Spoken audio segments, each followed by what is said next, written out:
पिछले साल की बात है। एक दोस्त गोल पार्क मॉडल टाउन गुजरांवाला से शॉपिंग कर रहे थे। इनकी बेटी का फ़ोन आया कि अब्बू के दामाद ने मुझे फारग कर दिया, अलहदगी दे दी है, फ़ौरन आएं और मुझे ले जाएं। बेटी की ये बात सुनकर वो दोस्त बाइक दौड़ाता घर को वापस चला। इन्हीं सोचों में गुम होगा कि रास्ते में चलती बाइक पर हार्ट अटैक हुआ, बिजली के पोल से टकराया और वहीं सड़क पर जान दे दी। बज़ाहिर ये बात इतनी सी है कि हार्ट अटैक हुआ और बंदा फौत हो गया। वक़्त मुकर्रर था, लेकिन नहीं, मैं नहीं मानता। कोई बात तो थी जो एक अच्छे भले सेहतमंद आदमी की अचानक मौत का बाइस बनी। इसमें कहीं ना कहीं तो इंसानी गलती ने भी अपना हिस्सा डाला होगा। अलहदगी के कुछ दिन बाद मैं बच्ची से मिला और पूछा कि बीबी, 3 बच्चों के साथ खामन ने जो तुम्हें छोड़ दिया, क्या बात हुई थी? तुम्हारा फर्स्ट कज़न भी तो था। इस बेटी ने जो भी वजह बताई वो मुझे समझ नहीं आई। इल्ज़ामात की एक लंबी फहरिस्त थी, लेकिन वो साहबजादी मुझे कहीं भी ये न बता सकी कि मामलात की बेहतरी के लिए खुद इसने क्या किया। एक बात मैंने बतौर ख़ास नोट की कि मोहतरमा के हाथ में 1.5 लाख वाला आईफोन था। मरहूम दोस्त मेरे रिश्तेदार भी थे। इनका साबका दामाद आला तालीम याफ्ता और एक मोहतरम इदारे में स्कूल टीचर है। चंद दिन बाद मैं बतौर ख़ास इससे मिलने गया। पूछा कि जवान, तुम जो इतनी इंतहा पर पहुँचे, अपने बच्चे तक छोड़ दिए, क्या तुम्हें बच्चे प्यारे ना थे?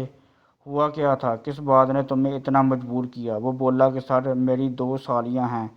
दोनों इंतहाई अमीर घरों में ब्याही हुई हैं, कोठियों, कारों और नौकर चाकरों वाली हैं। जब भी मेरी बीवी अपनी बहनों को मिलकर आती है, मेरे घर झगड़ा शुरू हो जाता है।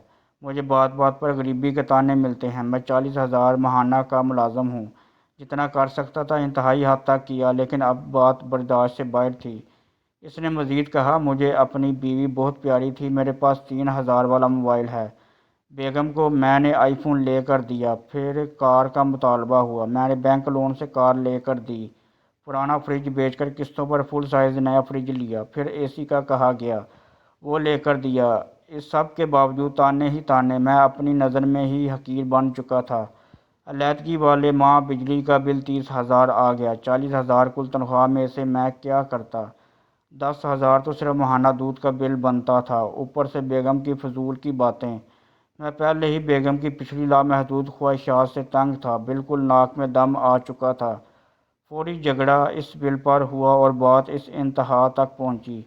ये बात करते करते वो रो पड़ा। सारी बात सुनकर मैंने सर झुका लिया और घर वापस आ गया। अल्लाह का शुक्र अदा किया कि मैंने अपनी फैमिली में किसी को इतना फ्री हैंड नहीं दिया। इस वक्त वो अलहदगी याफ्ता बेटी अपने शादीशुदा भाई के 3 मरले मकान के ऊपर वाले एक कमरे में रह रही है। जब बिजली बंद हो तो इस कमरे में बंदा ऐसे हो जाता है जैसे भट्टी में दाने बनते हैं। न ऊपर वॉशरूम है और न किचन। बच्चे नीचे जाएं तो उनकी मुमानी थप्पड़ लगाकर ऊपर वापस भगा देती है।